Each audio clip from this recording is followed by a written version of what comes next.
Is your music instrument that you are wanting to teach actually worth you teaching? And it might not be completely worth it. But let's get into that just in one moment. First, I want to let you know who I am. My name is Massimo Koric. I help musicians and aspiring music teachers find their first students and build what is their passion and their hobby into a full-time income, or even just a side income on top of their current full-time income.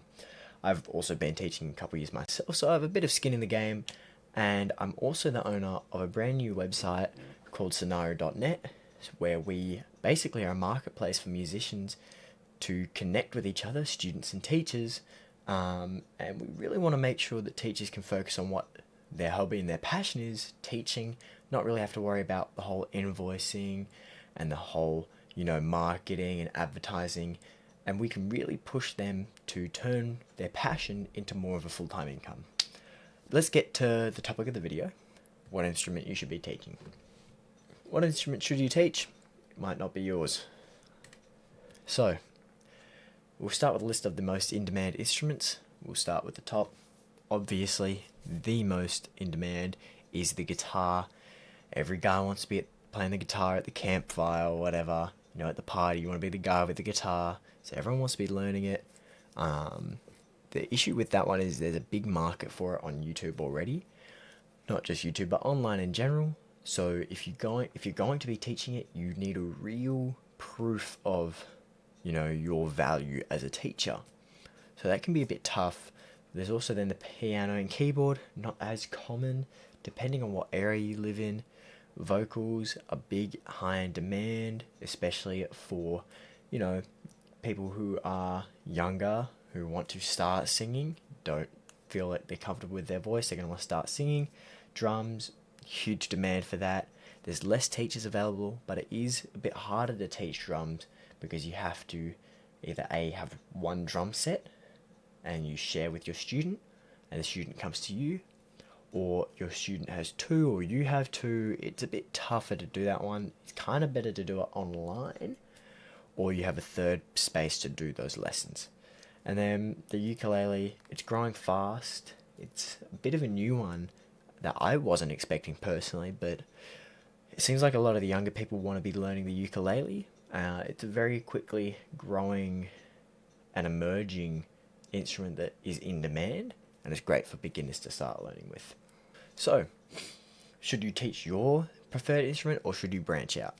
Well, if you stick with what you play, you'll be teaching with more confidence and depth than starting with something brand new, and you already know, the common mistakes students make because you've been there, you've gone through it, and it's easier to build a reputation in one area, specifically one instrument, especially if you're out playing gigs as a musician. If you're a musician who goes out and plays gigs, or you're studying music on a specific instrument, you have a lot more credibility with the instrument, and you can really push yourself into the market a lot easier than starting with something brand new.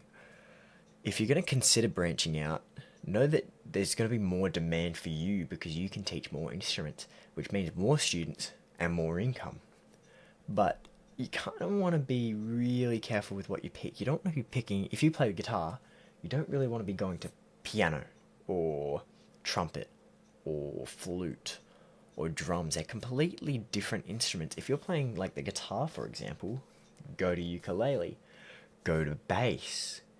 It's not the exact same, but there's less movement that you need to make yourself, and you can start branching out quicker and even start with just teaching beginners. And yeah, it's because skills are transferable, and the guitar is a great transferable skill. If you do the drums, really any percussive instrument can move there. Maybe the glockenspiel, I think that's how you pronounce it. That's a very niche one, but if you teach a niche instrument, you can also get a higher price. You can offer a higher price if you have a niche instrument like that. But it does mean you'll be doing less lessons. So, my honest belief on it is start with what you know best, build the confidence first. Don't go stretching yourself too thin way too early. If you are just starting out and you're a guitarist like myself, just teach guitar. You won't get as many lessons as you could, but just start with that. And once you have a solid foundation, then you can start branching out to bass and ukulele, and that'll probably be where you want to stick with kind of those two instruments in particular, unless you have prior experience in other fields, of course. A lot of musicians I know personally do multiple instruments that are in completely different fields: drums and saxophone, guitar and piano, guitar and drums, piano and drums, piano and bass. A lot of people are able to do that. So if you're one of those people who are multi-instrumented, like myself, I personally play guitar, trumpet, drums, piano, bass, all of those. Then you have a lot more flexibility and can come in with a way larger income. Yeah, simple answer. Start with your instrument and expand when you're ready. So don't, if you're not comfortable expanding just yet, don't do it. Because there's no shortage of students. There's always going to be more students than there are teachers. So on any instrument as well, there's never going to be a shortage. You're always going to find someone.